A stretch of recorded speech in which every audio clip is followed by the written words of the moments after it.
Hello guys, today I'm going to be on my iPad, sorry about that, but today our topic is American society in the 1920s, so all the sometimes fun social aspects of society in the 1920s. So it is known as the Roaring Twenties, because parts of it were really fun and parts of it were really wild, but remember what we talked about in classes, there's this underlying issue of so many political and economic problems that start during this time period that lead us into the next time period, which is the Great Depression, okay?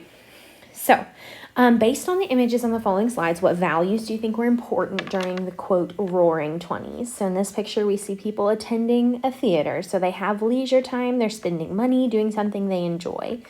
We've got a picture here of flappers, and we talked about what flappers were in class. They're young women of the 1920s who break societal norms. They wear shorter skirts, they have shorter hair, which wasn't the style back then until flappers made it popular. They broke societal norms as well in the way that they behaved. They danced, and they drank, and they smoked, and they hung out with men. So these are flappers, okay?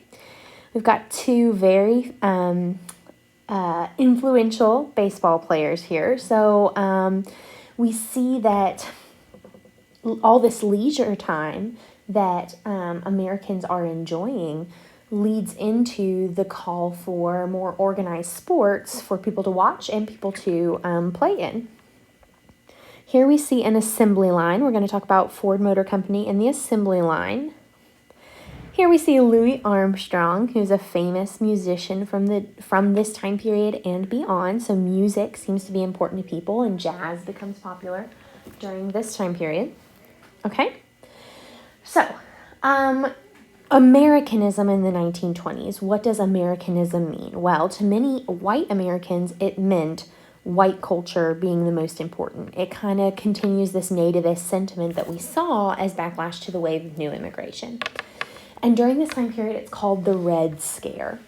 So basically, that's fear of radicalism, especially Bolshevism, communism from Russia, stemming from the Russian Revolution.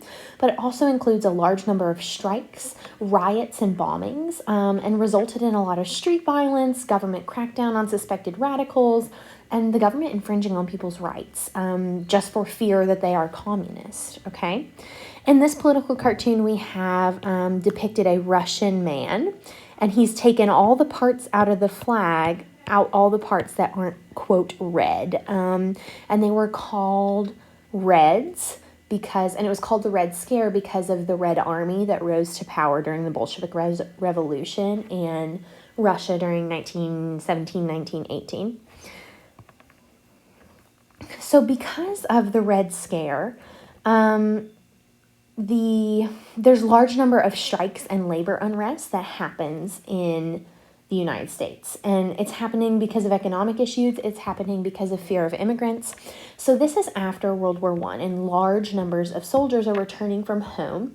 And people of color and women and lower skilled people are being laid off as men return home and want those factory jobs back. And millions of workers go on strike after World War I.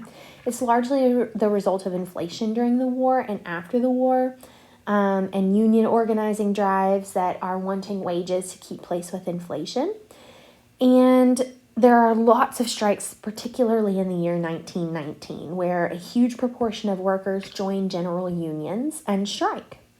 All those wartime price controls had been lifted. Corporate leaders are not making as much. Our factories don't need to produce as much because the war's over. So they're laying off workers.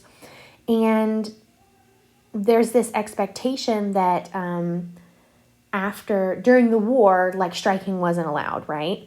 After the war, factory workers are like, government, we helped you out during this war. We don't want to have to put up with strikes still. So one of the big examples of this is the Seattle General Strike in January 1919.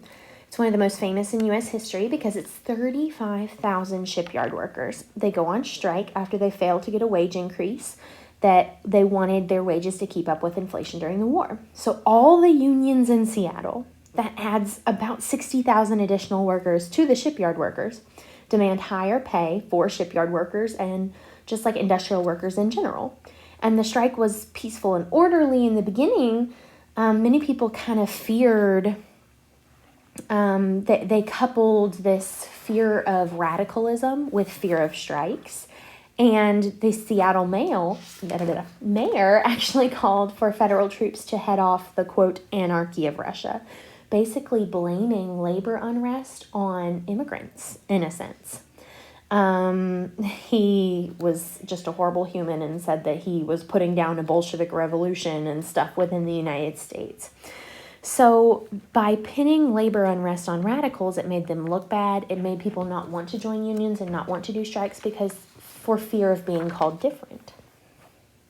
The Boston police strike in September of that year, 1919, is when over 70% of Boston's policemen went on strike, seeking wage increases and the right to join a real union. Some had been working 70, 80, 90 hours a week with no extra pay for end of World War I parades and celebrations and things like that. And again, this strike was pinned on immigrants, saying it's their fault. They're bringing these socialist and communist ideas to America. Governor Calvin Coolidge, who will later be president, called out the National Guard, saying that there was no right to strike against public safety by anywhere, anytime, by anybody, basically saying that if the police can't go on strike, ever.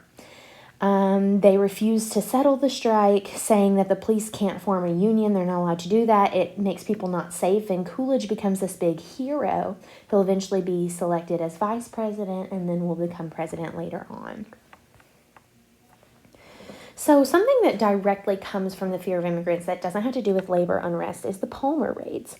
After some bomb scares and some government scandal scares, the Attorney General Mitchell Palmer got money appropriated from Congress to, quote, tear out the radical seeds that have entangled American ideas in poisonous theories.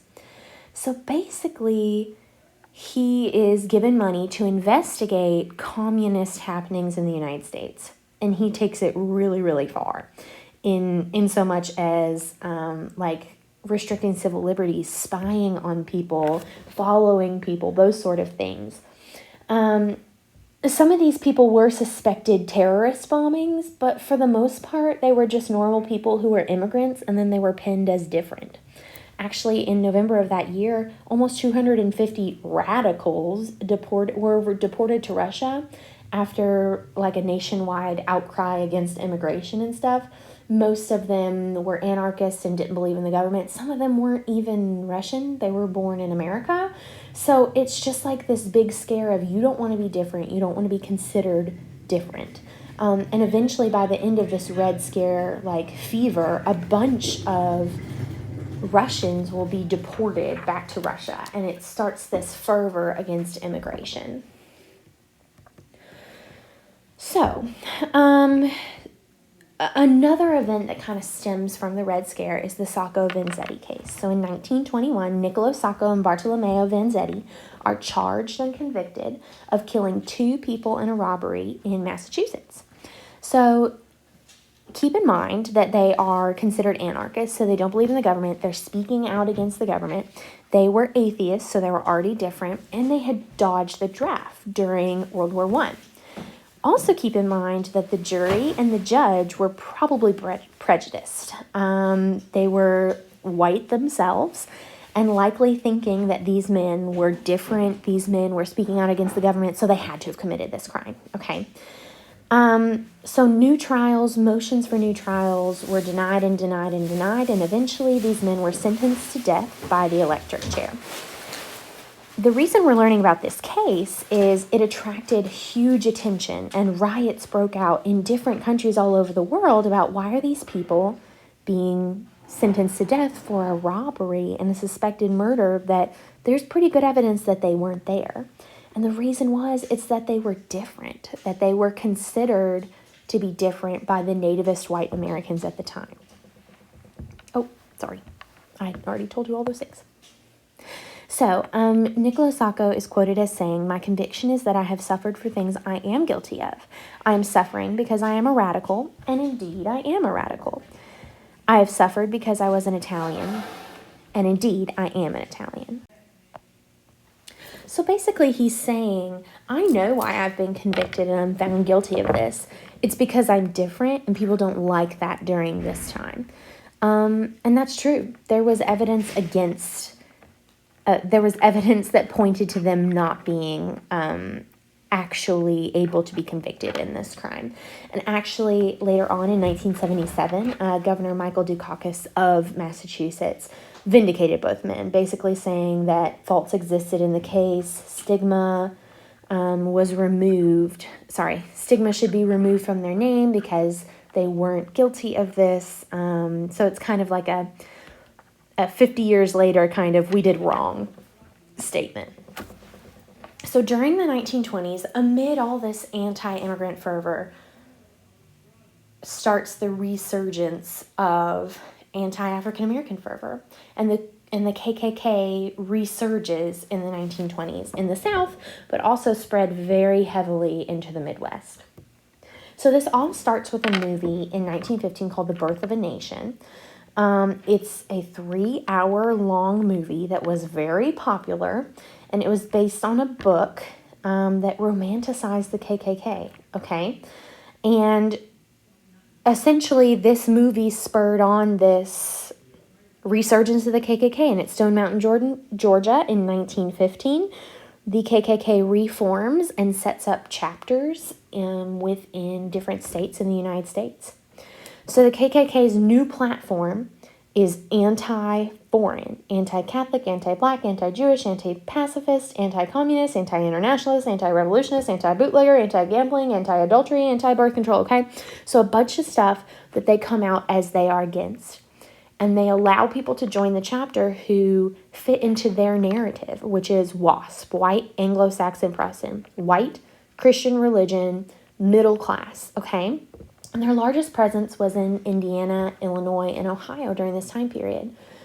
And it's not like you see it in the movies. The KKK essentially recruited people by keeping these anti beliefs on the underside and advertising themselves as a family-friendly organization. They would have picnics. They would have like Boy Scouts and Girl Scouts kind of organizations for children, okay? They would have membership drives after church. They tried to rebrand themselves as, oh, we're not like that, while the whole purpose was to be anti all these things and still be anti-African American, okay? The KKK grew to have 5 million members in the 1920s, okay? It was extremist, ultra-conservative. They worked against diversity and modernism. They were nationalists, they were racist, they were narrow-minded, but they tried to present themselves as not those things. It's not a long resurgence. It lasts about 10 years because in 1925, the KK leader in Indiana, David Stephenson, went to jail for murder of a woman who was much, much younger than him, who he had kidnapped and sexually abused. He had embezzled money from the KKK, and he basically had gotten away with it forever because he saw himself as, he said, I am the law in Indiana. Basically, like, I rule everything because everyone is a KKK member in town. And so the scandal led to a large-scale decline in the Klan's influence. And because the claim that they protected American ideas and they protected women and things like that just went away. Like the image that they tried to put out was ruined by this scandal, and it was exposed for what it really is, which is narrow-minded and racist. So just because they resurged and then died 10 years later doesn't mean that the influence of the resurgence of the KKK doesn't mean anything, because it does. There was so much more violence during that 10-year span and after that 10-year span because of the resurgence of the KKK that it's important to learn about. That for this time period and beyond that time period, because it was so widely accepted to be a member of this terrorist organization, it was so much worse. Discrimination against people who were different, people of color, or people who had different beliefs was so much worse because of the resurgence. So all of these things together, Red Scare, KKK, anti-foreignism, nativism, lead to a culmination of pushback against immigrants coming to the United States. Many, especially in rural areas, believe that immigrants were eroding the old-fashioned white American values. So in 1921, Congress passes an Immigration Act that ended open immigration and basically said, we're going to start putting quotas, so only a certain percent of people wanting to come can come. And that's what a quota is, or only a certain percent of people who came last year can come, and like slowly cutting back on immigration. But 1924, the National Origins Act, is the biggest of the immigration pushback. Sometimes it's called the Immigration Act of 1924. I call it the National Origins Act because that's the name on it. It reduces immigration to a 2% quota, and it definitely like stereotypes against where people come from on how many people can come in. So immigration from Canada, Great Britain, and some Latin American countries completely allowed no quota, okay, because those people were considered to be more white and more Christian, whereas people coming from East and Southern Europe were drastically reduced. Poles, Italians, Russians were seen as less American, and thus a stricter quota was put on them. This also re-ups like the Chinese Exclusion Act and just says no Asians allowed at all. So Japanese and Chinese immigration completely not allowed. Irish and Germans weren't as affected. They had been discriminated against earlier in the 1850s, but their immigration was a little bit more accepted. Canadians, Latin Americans kind of exempt, Great Britain, and basically this quota system continues for a long time, like up until the 1970s, a long time, okay? We won't go through that. Another example of this anti-new stuff, okay? It's just like this let's stick to old traditional values idea in American society in the 1920s, and then someone tries to break it and they get in trouble. And here's an example of that. It's sometimes called the Scopes monkey trial. Monkey because it's all about evolution and how humans were descended from apes scientifically, okay? So we've got two camps here. We've got Christian fundamentalists and then modernists, and that's what they called themselves. So the fundamentalists believe that the teaching of Darwin's evolution theory was destroying faith in God and destroying faith in the Bible, and they said that it's leading to moral breakdown and that these youngins are going crazy because in the 1920s, young people were breaking away. So fundamentalist Christians are anti-evolution and anti-Darwin's theories. And in Tennessee, there was a large group of these fundamentalist Christians. And they passed laws through Tennessee called the Butler Act in Dayton, Tennessee, that limited the teaching of evolution, like outlawed it, essentially. It banned any teaching of theories that contradicted Genesis from the Bible. And the story of Genesis is a story of divine creation from an all-knowing God, and that no one was descended from any sort of animal. And they said that's what's going to be taught in schools and nothing else. So the ACLU wanted to fight this case. The American Civil Liberties Union wanted to fight the case and ran an ad in the New York Times asking for a teacher to volunteer to teach it and then be arrested. The ACLU hires John Scopes, who teaches evolution in Tennessee, and is arrested. It went exactly as planned. And this case attracted a huge public following. It was broadcasted over the radio. It's printed in the newspaper. So it becomes a big thing, and we'll get to significance here in a second. So on Scopes' side for the ACLU, we have a lawyer named Clarence Darrow. He is a big name in political science, okay? And then on the fundamentalist Christian side, we've got William Jennings Bryan was the prosecutor, and he's a Presbyterian fundamentalist. So it seems as if fundamentalism itself was kind of put on trial, like the idea of teaching the Bible in schools was put on trial. Darrow put Bryan, so this lawyer, Clarence Darrow, put the other lawyer as a witness on the stand and grilled him, asked him questions about the Bible and how do you define literal interpretation of the Bible and what do you believe? Do you think the earth was created in 6 days? And William Jennings Bryan says, well, not 6 days of 24 hours because God is outside of human time.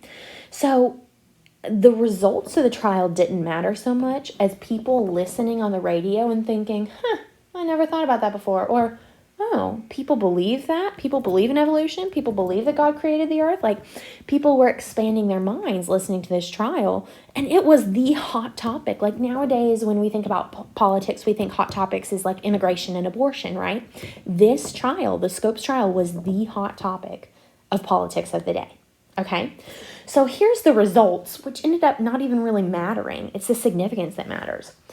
So John Scopes was found guilty of violating the Butler Act, and he was fined $100. Like, who cares? He was paid by the ACLU to do it anyway.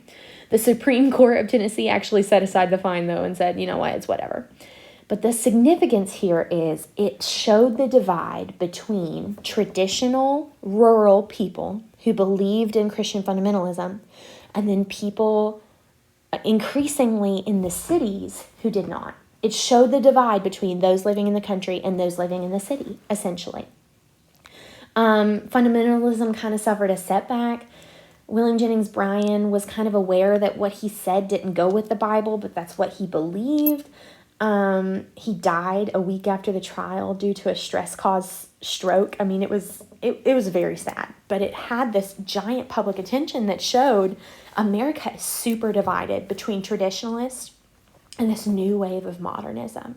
And it's just wildly insane to me that this happened in 1920. And I would argue that 100 years later, in 2021, we're living through the exact same thing. A wild difference between traditional ideas and modern ideas, and a wild difference between what people in rural areas and what people in urban areas are believing. I'm not sure if you would exactly agree with me, but I think there's evidence to point to that, okay? All right, so let's talk prohibition. Prohibition was a failed experiment in the United States. So, prohibition began a long time ago with the idea of temperance, the Women's Christian Temperance Union, the Anti-Saloon League, Carrie Nation, going to bars and saloons and chopping open barrels of booze with an axe, okay? So many people had thought that the ills of society could be blamed on alcohol for a long time. People also said that alcohol producers are part of big business that should be broken up and shouldn't be allowed. So there's two arguments for prohibition during this time period. It was passed, the 18th Amendment in that should say, let me change that. That should say in 1919, okay? And so the 18th Amendment was passed that limits that bars the production, sale, and manufacture of alcohol. And it was kind of supported by the Volstead Act, which implemented the amendment. And essentially, it's a failed experiment, okay? Federal authorities had never enforced a law where everybody was hostile to it. Okay, there weren't many officials to do it. There wasn't much money put into it. There were many, many ways around it. And think, it makes an everyday person a criminal, right? Is it a crime to have a glass of wine with dinner? It used to not be, but now it is. Lots of people drank not to get drunk, but just because it was part of their culture or it was part of their habits. And now it made them a criminal. Alcohol could be prescribed by doctors. People made what's called near beer, which was beer, but with a limit of alcohol in it that was legal. People tried to make their own alcohol, like in bathtubs and in buckets. People started moonshining, making their own alcohol and selling it, bootlegging. We'll get to that in a minute. Alcohol was necessary in some places. Okay, so alcohol is used in a lot of cleaning chemicals. Alcohol is used as a cleaner in many industries, and sometimes they tried to add poison to it to prevent consumption, but sometimes people who worked in these industries would sell alcohol out the back door, okay? Alcohol also is really, really easy to make at home. Beer and wine are easy to make at home. So it could be manufactured in small amounts almost anywhere, in your bathroom, okay? So there were gallons and gallons of homebrew being made and sold and consumed illegally, okay? And that near beer I was talking about, it was legal to have 0.5% to 1% of alcohol. But how you make near beer at the time was to produce real beer and then water it down. So do you think they always watered it down? No, absolutely not, okay? So, some unintended results of prohibition was the rise of organized crime, okay? You get huge profits from bootlegging, and bootlegging means illegally smuggling alcohol, and that became the foundation for a lot of corruption. Al Capone became one of the most powerful gangsters of the 1920s. There he is. In 1925, he began a bootlegging business that lasted for 6 years, and he just made tons of money, and it was always through a fake storefront. And the way that he was actually caught was he had a fake storefront selling, I don't know, but that storefront itself didn't pay taxes, and so he was caught and brought down on tax evasion, and he did end up serving most of his sentence for that. John Dillinger was another powerful gangster boss, and these gangs started getting involved in violence with each other and beer runs that clashed and ended in murders, okay? So there was an increase in gang violence, especially in Chicago and New York City. Many government officials accepted bribes and didn't enforce prohibition and allowed these gangs to continue. And the organized crime kind of spread into other crime areas like prostitution and gambling and drug use like narcotics. So the amount of money that the government spent on enforcing something that was unenforceable and trying to incriminate these people who were getting away with making lots of money on bootlegging was just a giant failed experiment. Another unintended result was the rise of speakeasies. These are secret bars operated by bootleggers, and they were attended by middle-class, law-abiding citizens for the most part, okay? So because now bars are underground and they're a secret anyway, women could now go to bars and drink in these speakeasies, where before women were forbidden from drinking in saloons and bars. But now it's accepted, and we got all these flappers here that are showing up and drinking and partying and breaking the social norms of women because everyone's breaking the law now. Everyone is casually breaking the law. And so the saloon that we think about, like Wild West Saloon, kind of goes away, and the more modern bar in the form of a speakeasy comes around. So Prohibition was a big failure, and it will be repealed in 1933, only 14 years after it was passed, and it was never followed anyway. And it cost a lot of money and a lot of effort. It wasn't worth it. What could have made it work? It probably could have worked if it was just hard liquor, if light wine and beer had been allowed. Because actually, Prohibition caused people to drink more. Prohibition made liquor more easily accessible than beer and wine because people knew people who could get it to you. And think about this. I mean, when you're doing something that you're not supposed to be doing and you know you're not going to get caught and it's not hurting anybody, it made people feel like they were having fun. I'm casually breaking the law by having a glass of wine with dinner, and they enjoyed that feeling. And so Prohibition was a major failure and shouldn't have happened to begin with. That's just my opinion, okay? So let's talk mass consumption economy. Let's talk about more of the fun stuff, okay? Prohibition, and now this stuff is a little bit more fun and less depressing than the stuff I started the lecture with. So the glorification of business comes around, this post-war economic boom. There's a little slump, and then there's this big boom, okay? Basically, the U.S. came out of World War I as the world's largest creditor nation, meaning they are loaning money to other countries. And thus other countries are in debt to them, and thus they're the biggest country on the block, okay? There's a little lull, but basically after World War I, Americans, once inflation kind of dies back down and Americans are working again, the economy starts doing well on the surface. People start buying on credit, which another name for that is installment buying. You pay some now and you pay it off later, or you take out a loan or something like that. Buying on credit became another innovative feature of the post-war economy, because if you couldn't afford some of the new cool stuff that was around, like refrigerators and vacuum cleaners and early washing machines, well, then you could put a little bit down and pay a little bit monthly, and all of a sudden you can't afford it. So people are buying things that they can't afford. That's called buying on credit or installment buying. And all of a sudden, we've got new appliances that cost a lot of money that people need to do that for. Electric power is increasing tenfold during this time period. Almost by 1930, of homes have electric power. I'm talking refrigerators, vacuum cleaners, electric stoves, early washing machines, electric motors. The assembly line is making all these things. Radios, telephone, not really television. It was invented during this time period, but like not in people's homes, okay? So new industry is spurring the need for credit in order to buy those things, and lots of ads about it too. Manufacturing becomes easier because of electric motors that power machines instead of like coal-powered or water-powered.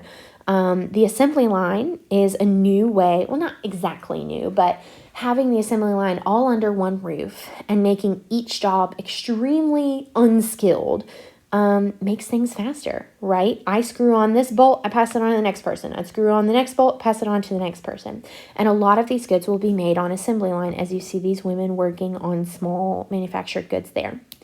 New industries, because of the need for those materials for new goods like refrigerators and vacuum cleaners, come around. So light metals like aluminum and synthetics instead of like real fabric or real metal will use plastic and like polyester and things like that. And then there's new entertainment, right? If people are making more money but they're working less hours, then there's more leisure time. So that means that the movie industry picks up. And we start getting talking movies. They call them talkies. Radios become the new thing. The radio was like our internet. That's how they got their news. That's how they did everything. The auto industry especially is the biggest and most important. And that leads to steel, rubber, all those things being important. And chain stores like Sears and Roebuck started as a catalog and then became a department store where you could go and buy anything for your home. You could order from a catalog. Sears and Roebuck got so big, you could order a house from their catalog. They would send you the parts to build a house and give you the information of a contractor in your area if you wanted to build a custom house from a catalog. That's Sears and Roebuck, okay? Construction is at an all-time high. Skyscrapers begin to change the horizon of major cities, and the Empire State Building is built. It's the tallest building in the world at that time at 102 stories, and there's a transatlantic telephone that is strung from Europe to the United States. So all new construction that makes city life a lot different. Because of this, there's what some people like to call the corporate revolution. Companies start merging, and a bunch of corporations come up like Sears and Roebuck that own a lot of manufacturers that make the things that they sell. And so this corporate revolution happens where corporate leadership is controlled then by white collar jobs, and a lot of upper middle class jobs come around. Business schools open up to teach people finance and accounting and leadership and management. And now it's unskilled labor, and then there's middlemen between the unskilled labor and the company owners and their managers. This includes advertising, sales, marketing, even hiring some women, typists and secretaries and bookkeepers, teachers at business colleges, telephone switchboard operators, and things like that. So a lot of jobs are now open that aren't unskilled labor, and that white upper middle class people really seek these jobs. So because of all these new goods and fancy, exciting stuff like that, these companies know that they need to sell those things. And thus we get some really, really funny ads of the 1920s. So mass production, as done on the assembly line, they're making hundreds of things every day very quickly and sell them for cheap, means that they need to sell a lot to make money. So they use advertising. It emerges as its own industry because now they need to find a mass market. So they use persuasion, they use sexual suggestion, they use celebrity endorsement and allure to sell their goods in advertising. For example, National Oats makes kids husky. Don't you want your little boy to be an important football player like the football players he hears about on the radio? Babe Ruth, he's endorsing Red Rock Cola. Don't you want to be like Babe Ruth? Okay. A doctor says these cigarettes, oh, by the way, everyone smoked back then, okay? These cigarettes are the best ones. They're less irritating, okay? This one is using a 1920s version of sexual allure, okay? Here is a leg that isn't covered, okay? And these are the best pantyhose supporters for women and children. And then this one appeals to women. Don't you want to be skinnier and more attractive like these young modern women? Use this soap. Okay, so ridiculous advertising.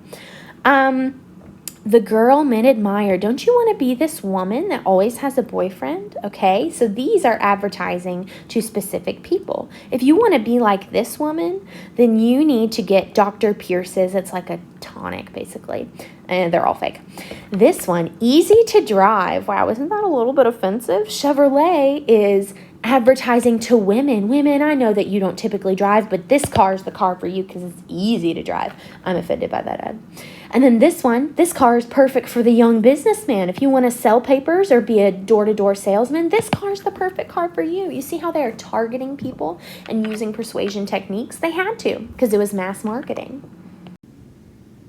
So just like the Industrial Revolution of the Gilded Age, the post-Civil War era, there's another like mini revolution of how those things, led to new technology in the United States in the form of transportation and communication. So the biggest one is the automobile, the car.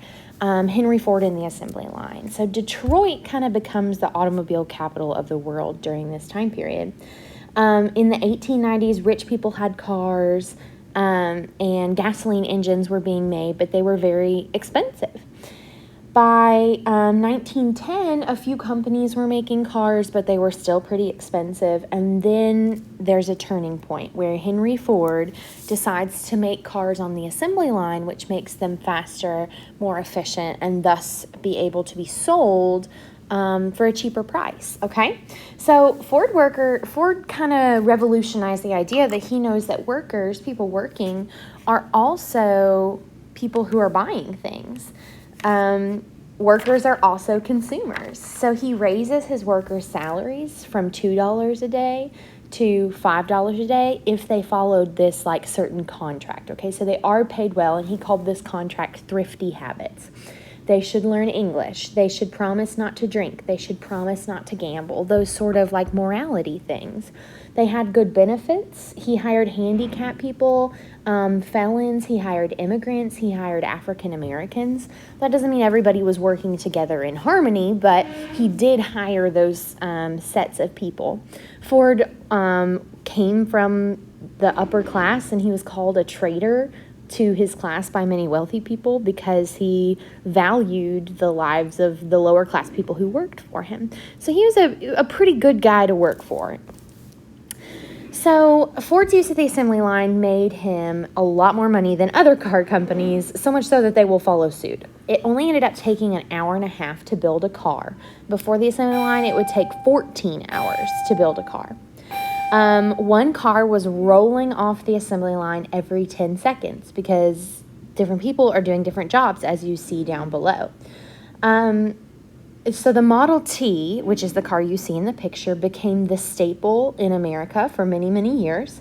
And within 15 years, Americans are owning 3 million cars, and 20 million of those are Model Ts. Now, the drawback of working at a Ford Motor Company plant was it's extremely tedious work. You're on your feet all day. You're doing the exact same thing over and over again. It's very low-skilled labor, which can get boring. Machines often set the pace. You can't get behind.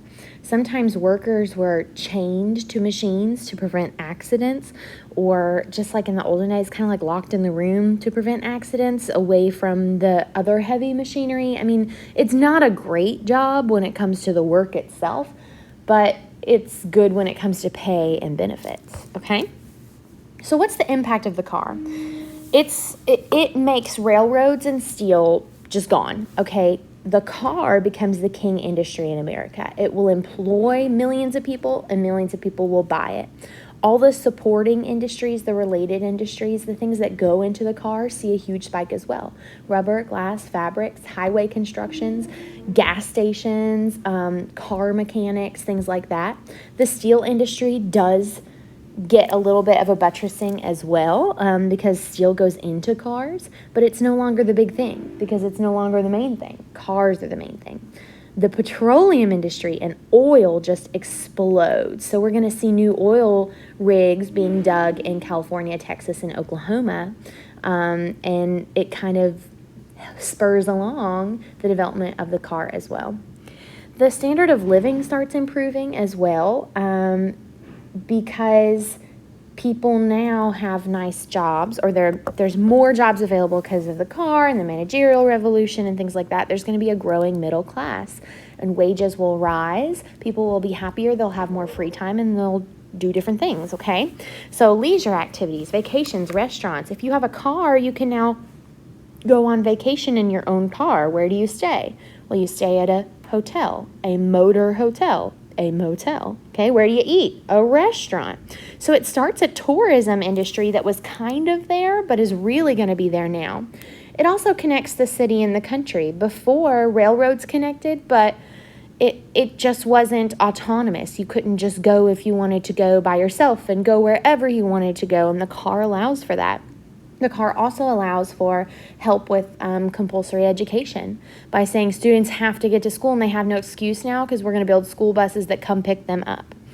We also have even more burgeoning of suburbs, which had already started in the Gilded Age for the upper middle class and the rich, but now it's going to happen even more for the upper middle and lower middle class, where they will live in a city but drive in and out of the city and live outside the city in the suburbs. And of course, like we talked about in class, it changes dating, okay? It changes leisure time. Women are less dependent on men. They go out on dates instead of just eat dinner at home with mom and dad. Youth become a lot more independent as they're able to drive around. And one fun thing about the car, too, it happens at the same time as Prohibition. So we have a lot of getaway cars and bootleggers speeding away from the police in their own car. But keep in mind, there's no stop signs, seat belts, traffic laws. There aren't even major highways yet. So it's very rudimentary. Don't think about their cars like our cars and roads. Okay, so the airplane was invented in around 1903 by Orville and Wilbur Wright in Kitty Hawk, North Carolina. It's a gasoline-powered plane, and from then it just takes off. Okay, so the airplane was used with some success during World War I for various reasons, shipping and bombing and things like that. But shortly after the war, some passenger lines with airmail came into being. And I'm not saying a 747 with a bunch of people on it. I'm saying a few people and then mail, okay? So by the 1930s and 40s, travel by air on regularly scheduled airlines was sometimes safer. Now, we won't get big commercial flights until the 1950s, and there were some mega crashes as well. But when it comes to the airplane in the 1920s, it's more of a sport, it's more of a novelty, or small passenger planes and carrying mail. Charles Lindbergh in 1927 flew the first solo flight across the Atlantic, and his airplane was called the Spirit of St. Louis. It flew from New York to Paris. It took him 39 hours and 39 minutes, and he becomes this American icon and world hero. This sounds horrible, but Hitler invited him to Germany and showed him his German Air Force, the Luftwaffe. And he just becomes this world hero of the first really big, important pilot that did something really scary flying across the Atlantic. And all of a sudden, we're going to see our world shrink and shrink as more airplanes are able to do that. So the impact of the airplane is that our world is shrinking, civilization becomes more linked. Railroads are getting another hit, right? Why do we need railroads when we got cars and airplanes? And then airplanes will get better and better and better until World War II, when they are one of the most deadly weapons used in World War II. Okay? Radio is the most important form of communication and technology. Okay? So radio is their form of fun. It's like their internet, essentially.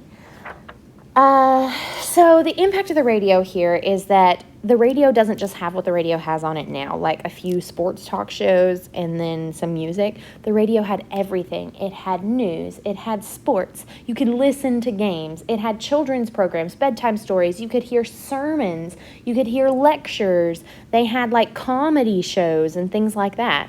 So their radio is kind of like our internet or our TV. It created this new bustling advertising industry where like jingles where they would sing on the radio and advertise their good became important. It added to like the family structure. They would all gather around the radio and listen to things at night. It brought families closer together.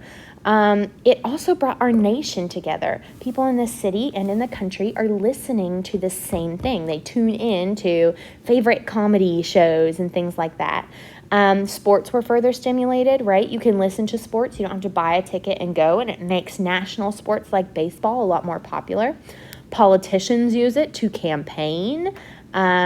People get their news. We get this like burgeoning of celebrity status because they hear artists and they know who they are. Then they read about them in the paper. They even broadcast symphony orchestras for people to listen to at home. So it's a form of communication, it's a form of news, but it's also a form of fun in the 1920s. Movies are kind of the same way. So movies started out as black and white and essentially like slideshow-ish. There's no sound. They're really like, they skip a lot, that sort of thing, and they were just set to music until 1927. Well, before 1927, when that was the case, there were some big Hollywood stars that you heard about on the radio and you went and saw in theaters, like Charlie Chaplin, a comedian, and Rudolph Valentino, girls just like fanned over Rudolph Valentino, okay? The first full-length classic was D.W. Griffith's Birth of a Nation, which we already talked about, which glorified the KKK, and it kind of jumped this big movie industry, and Hollywood becomes the movie capital of the world. In 1927, though, the first talking movie called Talkies came around, and it was called The Jazz Singer, and it featured a man named Al Johnson in blackface, and blackface was very popular at the time in minstrel shows and in movies, and it was kind of like a movie musical. And this just shocked people, right? Silent movies just decrease in popularity. Movie theaters around the world were now wired up for sound. And then by the beginning of the 1930s, it takes less than 5 years, color movies are popular, okay? So the impact of movies here, it eclipses all other form of amusement. Okay, it's just amazing to them that they are watching something that happened in real life on screen. Admissions, tickets are sold almost instantly. Vaudeville and theater and things like that were just like exterminated. And live theater even decreased in attendance. People wanting to see movies. Americans spent a lot of money on going to see movies and going to watch sports during this time period. And celebrities become much more sought after, and people love talking about celebrities and hanging up pictures in their room. Like teenagers that hang up pictures of Rudolph Valentino in their room and things like that. It becomes a huge industry. Actors and actresses make huge salaries. They become more popular than politicians. People want to talk about movies, not politics. And American culture is bound more closely together because now you don't have a culture of this area, culture of this area, culture of this area. We're all listening and watching the same things in the country, in the city, across the whole nation. The same movies and the same shows are coming on the radio and in the movie theater. So American culture kind of melds together. It could also be educational. Sometimes before movies, they would show informative shorts, such as newsreels and travel diaries. During World War II, movies are still wildly popular, and Walt Disney made some American World War propaganda that you would watch before you watched your movie that you paid your ticket for. So movies just... I guess like tabloids and celebrities become the thing in the 1920s. So throughout the roaring 20s, the social life of people really changes. In 1920, there's a census, and it revealed that most Americans lived in urban areas. For the first time, there's a majority of Americans living in urban areas and not in rural areas, which is kind of the vision that Thomas Jefferson had, right? All of us should live in rural, egalitarian kind of areas, and that's no longer the case. This is spurred on, this like urban modern mindset is spurred on by what historians like to call the sexual revolution. kind of started with the theories of Dr. Sigmund Freud, who interpreted and claimed that sexual repression was responsible for nervousness and anxiety and depression and stuff like that.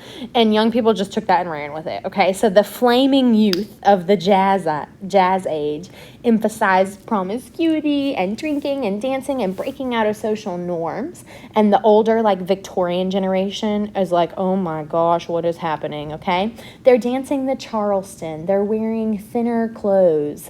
They have a younger look, sleeveless dresses, shorter skirts, shorter hair, smoking and drinking in public. And these young men and young women are breaking the social norms. There was kind of like a double standard at a time. Like this sort of backlash was mostly against women, the flappers.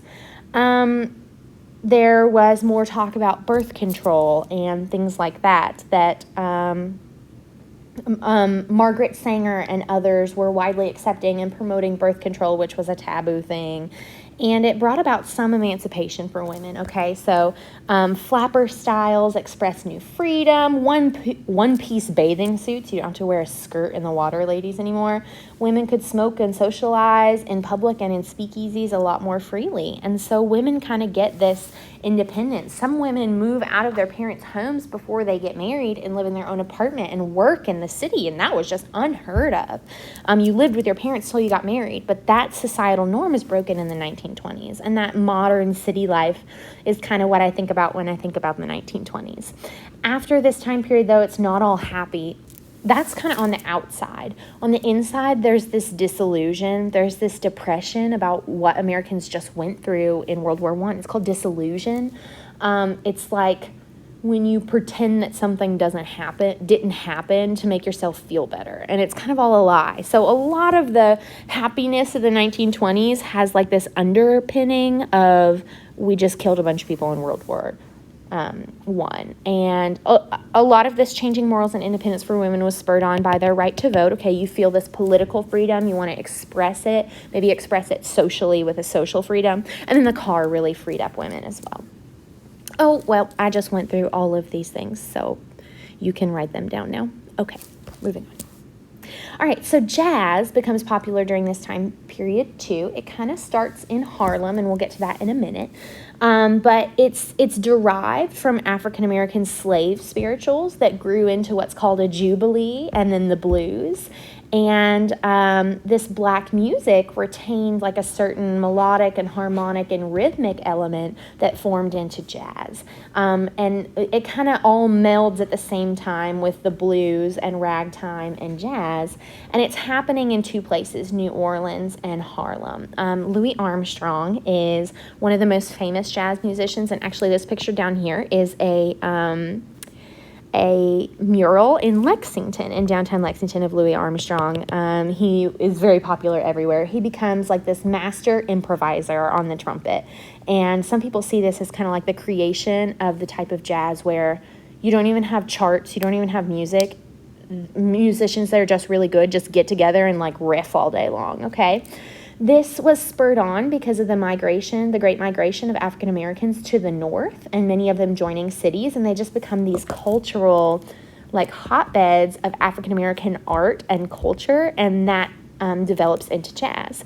One such area is called Harlem, New York. It's in Upper New York. It's on the island of Manhattan, but up at the top in New York City. It's a black enclave, which means like ethnic neighborhood, with about 100,000 residents. And it grew rapidly during and after World War I because of war jobs in factories in the north.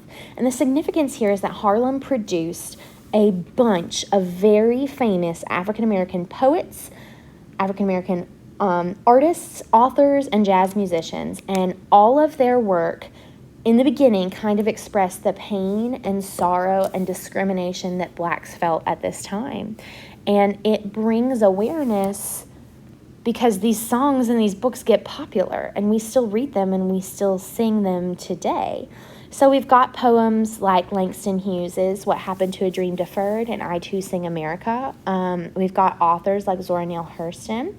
We have jazz musicians like Duke Ellington, and the Cotton Club was a very popular dance and jazz club that white people flocked to Harlem to go dance at the Cotton Club. So there they are, dancing alongside African Americans, listening to African American jazz, and it just spurs on this appreciation for African American art and music and culture and literature that wasn't there before. Did that solve the problems of discrimination? Absolutely not.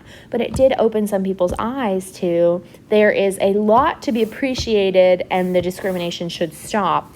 Obviously, it didn't fix much until the Civil Rights Movement. Okay? A prominent African-American leader at the time, his name is Marcus Garvey, and he's the leader of the United Negro Improvement Association, UNIA, okay? And his whole thing is called the Back to Africa movement, and the purpose was to promote taking African-Americans and resettling them in Africa, saying, like, that's where our cultural heritage is. It advocated racial pride and separatism rather than integration, saying, essentially, we deserve so much better. Why would we integrate ourselves into a society that doesn't want us? And the way to go about this, he claimed, was to urge African Americans to only buy from Black-founded businesses, grocery stores, restaurants, and laundries. Marcus Garvey was actually from Jamaica. He found UNIA there. And actually, there was a group of ships called the Black Star Steamship Company that intended to transport Marcus Garvey and his followers over to Africa. They went bankrupt. They were investigated by the FBI. Garvey was convicted of mail fraud, imprisoned, deported. But the significance here is that Garvey instilled like this self-confidence, self-reliance. He was like, let's do something about it. We feel this pride in our African-American culture. Let's do something about it. Unfortunately, it just didn't come to fruition. And many people fought against this, right? Think W.E.B. Du Bois and Booker T. Washington around the same time, a little bit before this, saying, no, we need to integrate and get respect from white people and have the same rights that they do. So many people strongly disagreed with Marcus Garvey as well. All right, when it comes to things that people are reading and writing during this time period that aren't involved with the Harlem Renaissance or African American culture, I'm going to breeze through these very quickly. After World War I, a new generation of writers outside of like New England bursts onto the literary scene, and their whole thing was World War I. Okay, after World War I, we have this bustling, roaring 20s, but is it really roaring? Is it really great? And that's what these writers are writing about. They call themselves the Lost Generation, and they say that it's glittery and awesome on the outside, but it's not glittery and awesome on the inside. Our society still sucks, essentially. They attack the idea of rose-colored glasses. That means you look at the world as if everything's fine, and they say that's not the way we should look at the world. So Henry Mencken, in a magazine, he talks about how marriages can be fake, patriotism, democracy, prohibition, the middle class bourgeoisie is destroying American ideas, okay? F. Scott Fitzgerald, which you've probably heard about, at age 24, published the book This Side of Paradise, and he becomes a celebrity instantly. And young people read his books, and it's all about flappers and partying and things like that, just like The Great Gatsby, how Gatsby had this huge mansion and these giant parties. But what young people didn't understand, that now when we read it, we understand, is he's making fun of those things. He's saying that this glitzy lifestyle is actually a cover-up for how we really feel on the inside, which is horrible about the way that the world is going, okay? It's all irony. And his wife, Zella, was like the picture of that. She married him, he got rich, she started drinking and taking drugs, and she abandoned her child and ended up in a mental institute. She tried to commit suicide, but she lived this glitzy glamour life that was all over the papers, but it was a lie, okay? Ernest Hemingway, English teachers love Ernest Hemingway. He fought in World War I on the Italian front. He comes home and writes about it in The Sun Also Rises and The Farewell to Arms, the most depressing books you could ever read. But it's one of the finest novels about the war experience, and he experiences major clinical depression in his life. He ends up committing suicide due to his PTSD from the war. His books are all about how World War I, people were excited for it, and it was awful because war is awful. And William Faulkner, one of my favorites of his is A Rose for Emily. It's a short story that has an awesome twist ending. It'll take you like 20 minutes to read. I guess the themes of his novels were more like how humans are evil. They have the capacity for evil, and oftentimes they default to that. He also wrote about the South and how the glitz and glam of the South was dying during this time period as well. Ooh, all right, so that's all I have for you today, guys. Thank you so much.